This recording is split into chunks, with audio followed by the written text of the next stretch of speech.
Eh bien, c'est la noyade. Et pour renverser cette tendance, une entrepreneure de la région de Québec a pris les choses en main. Elle donne des cours d'auto-sauvetage aux bambins pour qu'ils puissent retrouver leur repère dans l'eau dès leur plus jeune âge. Simon Charret y a assisté.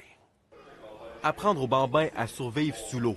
Voici la mission de Myriam Desroches, une formation essentielle qui sauve des vies, mais aux apparences peu orthodoxes. Quand un enfant tombe dans l'eau, généralement, il n'est pas prêt à aller nager. Fait qu'il faut le mettre dans des situations où ça va le déstabiliser. Quand il va tomber, généralement, il va être habillé. Fait qu'on fait des tests où il est habillé. Déjà offerte en Europe et aux États-Unis, il s'agit de la première formation de la sorte au Canada. Parmi les participants, voici la petite Lexi, 12 mois. Il me faut une sécurité en tant que parent. Et surtout qu'au Québec, il y a des piscines partout, il y a des cours d'eau, des chalets.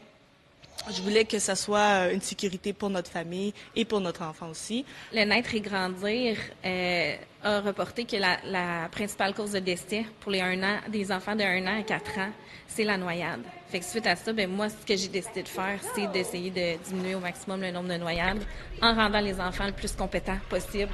Et la prouesse des bambins est assez impressionnante. Ils doivent flotter avec une couche imbibée sous l'eau.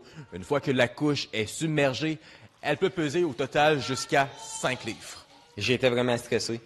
Je les voyais faire des bulles dans l'eau, puis je me disais « Hey, Bobo, il est-tu en train de se nailler, lui-là? » Puis Myriam était tout le temps calme. C'est grâce à elle que j'ai resté calme. Mais depuis que Alison, ma plus jeune, a fait ses cours, je me sens tellement mieux, tu sais, quand que la porte, tu sais, ça peut arriver, la porte, elle reste ouverte 2 minutes, tu sais, c'est tout le temps, nous, un concern, là, tu sais, c'est une préoccupation qui est omniprésente. En date du 18 décembre dernier, la Société de sauvetage a recensé 58 noyades non officielles présumées au Québec en 2024. D'où l'importance pour ces parents d'apprendre rapidement à leurs enfants comment réagir en cas d'accident ou de chute. Simon Charret, TVA Nouvelles, à Québec.